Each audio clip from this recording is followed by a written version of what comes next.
네, 안녕하세요. 이광현 한의사입니다. 오늘은 많은 사람들이 건강을 위해서 드시는 보약에 대해서 말씀을 드리고 싶습니다. 보약은 어떤 사람들이 언제 어떻게 드시는 것이 가장 좋은지, 그리고 또 보약의 효능은 어떤 것인지 알아보는 시간을 가지도록 하겠는데요. 우리가 이제 건강을 지키기 위해서 많은 사람들이 보약에 대해서 관심을 가지고 있는데, 일반적으로 한약이라고 하면은 보약을 떠올릴 만큼 한약은 몸을 보호하는 치료 방법에 굉장히 탁월한 강점이 있다라고 이렇게 보시면 되겠습니다. 이 보라고 하는 것은 부족한 것을 채워준다라는 그런 뜻이죠. 따라서 보약은 우리 몸의 한 부분이나 또 전체가 약해졌을 때 기운을 내게 하고 건강을 유지하도록 도와주고, 또 우리 몸의 이상을 미리 대비해 가지고 예방하는 의미로 보약을 먹기도 합니다. 그렇지만 한약에는 이 보약만 있는 것이 아니고 여러 가지 질병을 치료하는 치료약도 굉장히 많습니다. 자, 그러면은 어떠한 사람들이 보약이 필요할까요? 병원에서 검사를 받아봐도 특별한 질환이 없다, 정상이다라고 하는데 본인은 정작 피로가 심하고 무기력해 가지고 일상생활에 지장을 겪는 분들이 참으로 많습니다. 그래서 한의원에서 보약을 지어 달라고 하는 경우가 많은데, 이때 보약을 드시면은 원기를 회복하고 생활에 활력을 얻을 수가 있습니다. 우리 인체가 가지는 질병이라고 하는 것은 기질적인 질병과 기능적인 질환으로 나눌 수가 있는데요. 기질적인 질환이라고 하는 것은 검사상 확실한 질병입니다. 예를 들면은 암이라 할지 종양, 골절, 궤양, 이런 것들은 검사에서 정확하게 나타나죠. 반면에 기능적인 질병이라고 하는 것은 검사상 나타나지 않는 질병입니다. 예를 들어서 피곤하다, 무기력하다, 의욕이 없다, 예민하다, 이런 것은 검사에 나타나지 않지만 분명히 우리 몸을 불편하게 하는 것이죠. 한약은 바로 이 기질적인 질환보다는 기능적인 질환에 강점을 가지고 있다라고 이렇게 보시면 되겠습니다. 이 보약의 효능을 한번 살펴보면요, 첫째, 인체의 오장육부 중에 약해진 기능을 회복하고 지나치게 높아진 기능은 좀 조절을 해주고, 장부에 필요한 영양을 보충해주기 때문에 면역력을 증강시켜주고 건강한 삶을 살 수 있게 도와주는 것입니다. 두 번째는 이 보약은 노화를 방지하고 정신적으로나 육체적으로 활동 능력을 높여주고 원기를 푹 돋아주면서 사고력과 기억력을 강화시켜주는 효과가 있습니다. 세 번째는 우리 인체의 면역 기능을 강화시켜 가지고 외부에서 침입해오는 병원군이나 이런 바이러스 같은 거에 대해서 저항력을 갖게 해가지고 질병을 미리 예방해주고 또 잔병 치레를 예방해줄 수도 있는 것이죠. 그리고 보약이 필요한 분들은 허약한 분들일 것 같은데요. 예방의학적인 성격이 강한 보약은 먹는 시기나 범위가 특별히 정해져 있는 것은 없습니다. 보약을 드셔서 효과를 볼 수 있는 사람들의 경우를 보게 되면은, 첫 번째, 발육이 부전하고 잔병 치레가 많은 아이들, 그리고 성장 발육 과정에 있는 아이들, 또 수면이 부족하고 피로하면서 두뇌 활동이 많을 수밖에 없는 수험생, 스트레스와 과로에 시달리는 직장인들, 출산 후 산모의 산후조리, 그리고 만성적인 질환을 가지고 있거나 병 후 회복기에 있는 환자들에게 보약이 필요하고, 또 갱년기 증상이 있는 남녀, 또 기력이 떨어지시는 어르신들, 잔병 치레가 잦은 허약자들, 이런 분들이 보약을 드시면은 좋은 효과를 볼 수가 있죠. 보약을 드실 때 주의해야 될 사항도 있는데요. 무엇보다도 병을 먼저 알아야 됩니다. 예를 들어서 우리가 간이나 신장, 위장에 질환이 있거나 고혈압이거나 당뇨, 결핵 같은 질병이 있을 때는 반드시 한의사와 상의를 한 다음에 처방이 꼭 필요하고요. 그리고 무엇보다도 소화 능력을 고려해야 됩니다. 아무리 좋은 음식을 먹어도 소화가 제대로 되지 않게 되면 소용이 없는 것처럼 보약도 마찬가지이기 때문에 소화 흡수가 제대로 이루어지지 않으면 어떤 보약의 효과를 기대하기가 어렵게 되는 것이죠. 그리고 보약을 드시는 가운데 열이 나거나 설사를 하거나 또 이제 부종이 생기고 피부에 발진이 있다면은 일단 중단하시고 한의사와 상의를 해보는 것이 좋겠습니다. 그리고 약을 드실 때는 술과 담배를 금하시고 충분한 휴식을 취하는 것이 좋습니다.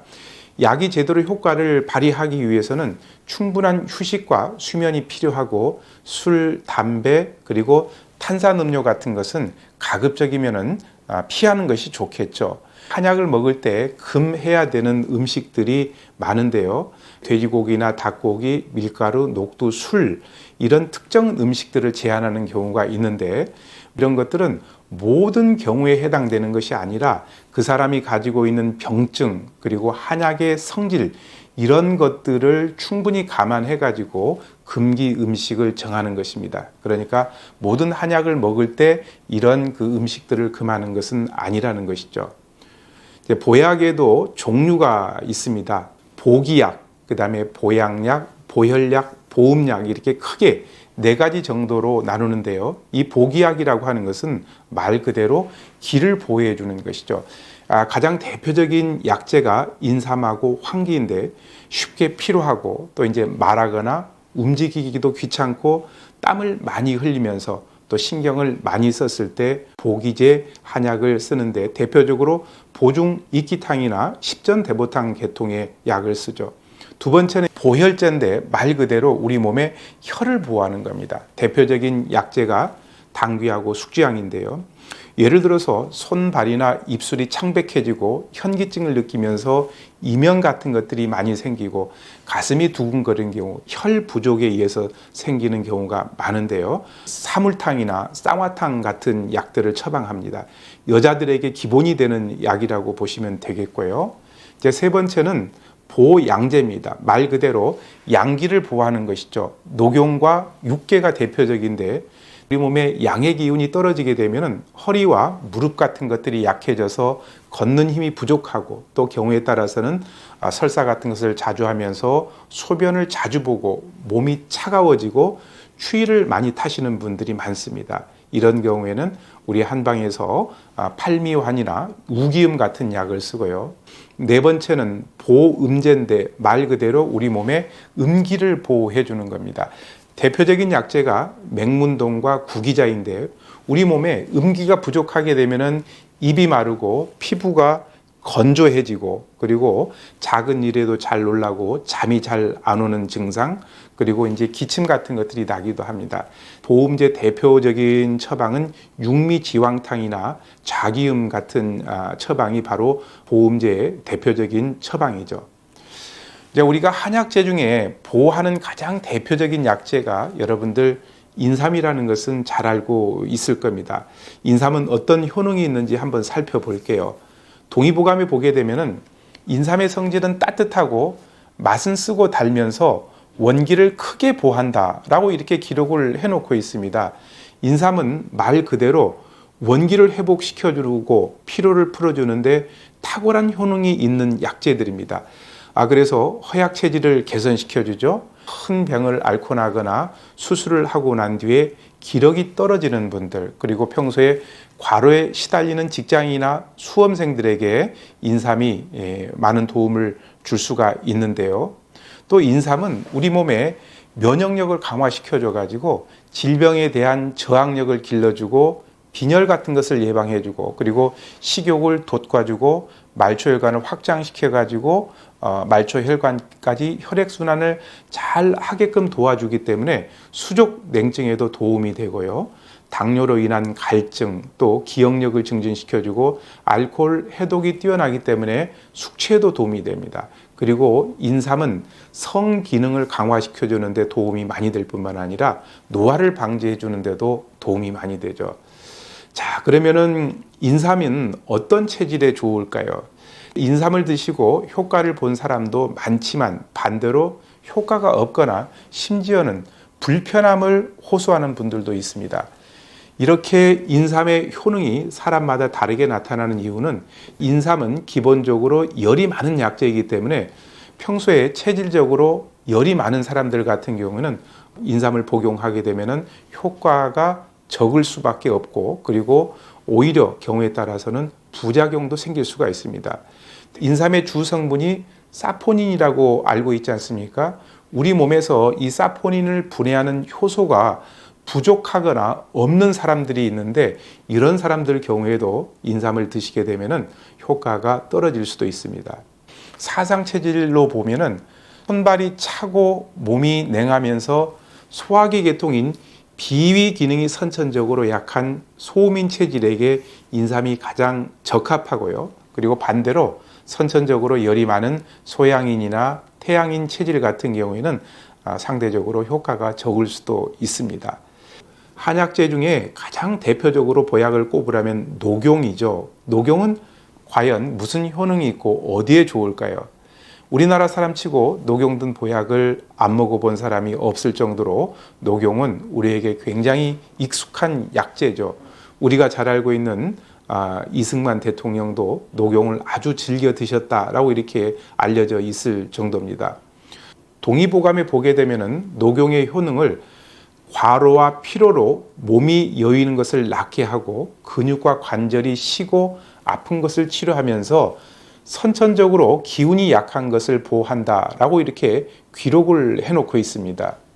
구체적으로 녹용의 효능을 살펴보면요. 첫 번째는 성장을 도와주는 성분과 뼈의 구성 성분인 콜라겐과 칼슘, 마그네슘 같은 성분들이 굉장히 풍부하기 때문에 성장기 아이들의 뼈와 근육이 잘 자랄 수 있도록 도와줄 수 있고요. 또 골다공증이 걱정되는 어르신들의 뼈를 튼튼하게 해줄 수가 있습니다.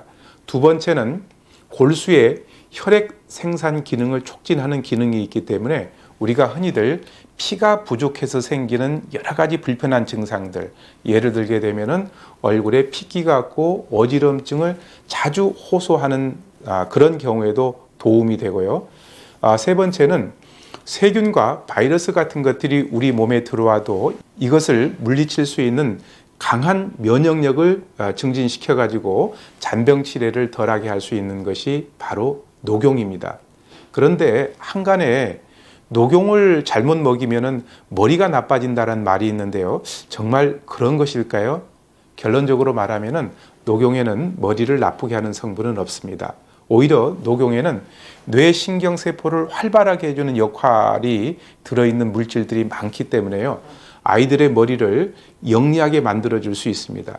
그러나 녹용은 위로 상승하는 기운이 강하기 때문에 일반적인 열이 아니라 39도 이상의 고열이 있는 상태에서 녹용을 먹게 되면은 간혹 뇌압 상승으로 인해 가지고 뇌에 부담이 될 수도 있기 때문에 고열이 있는 상태에서는 녹용을 먹지 않는 것이 좋겠습니다. 마지막으로 한약 처방에서 가장 많이 쓰이는 약이 여러분들 십전대보탕입니다. 한약에서는 가장 많이 애용된 처방이고 그리고 또 면역력을 높여주는 최고의 보약이면서 염증성 질환인 구내염 그리고 또 만성적인 피로 그리고 스트레스를 없애주고 아주 다양하게 쓸 수 있는 한약이 십전대보탕인데요. 십전대보탕은 10가지 약재로 구성된 완전한 처방이라는 뜻을 가진 처방명입니다. 십전대보탕은 기를 보호하는 사군자탕, 그러니까 인삼, 백출, 복령, 감초, 여기에다가 혈을 보호하는 사물탕, 숙장, 당기, 천궁, 작약, 이 약물에다가 황기하고 육계가 더해가지고 10가지 약물로 구성된 기와 혈 모두를 보호할 수 있는 완전한 처방을 가지고 있는 것이 바로 십전대보탕이죠.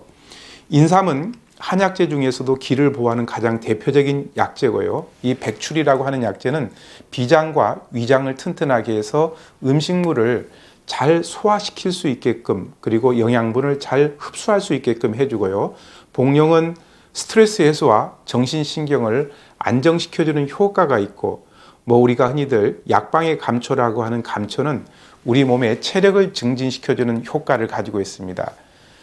사물탕 중에 숙지황은 식물성 철분 성분들이 풍부하게 들어있는 약재고요. 당귀는 보혈시켜주는 대표적인 약재입니다. 그리고 혈을 만드는 조혈작용이 굉장히 뛰어나죠. 천궁은 혈관을 확장시켜 가지고 혈액순환을 잘 돌게끔 해주는 역할을 가지고 있고요. 작약은 근육에 영양을 공급해주는 효과가 있습니다. 육계는 혈관을 확장시켜 가지고 혈액순환을 촉진시켜 주고요. 황기는 기를 보호해주고 염증을 없애주는 대표적인 약재입니다. 그래서 우리 한방에서는 아주 옛날부터 십전대보탕을 광범위하게 이용을 해 왔던 것입니다. 이 십전대보탕은 이 처방 그대로 쓰지 않고요. 그 사람이 가지고 있는 병증이나 체질 이런 것들을 감안을 해가지고 약을 더하고 빼고, 그러니까 가미를 시킨다고 그러죠. 그렇게 쓰는 경우가 거의 대부분입니다. 오늘은 한방에서 많이 쓰는 보약에 대해서 말씀을 드렸습니다.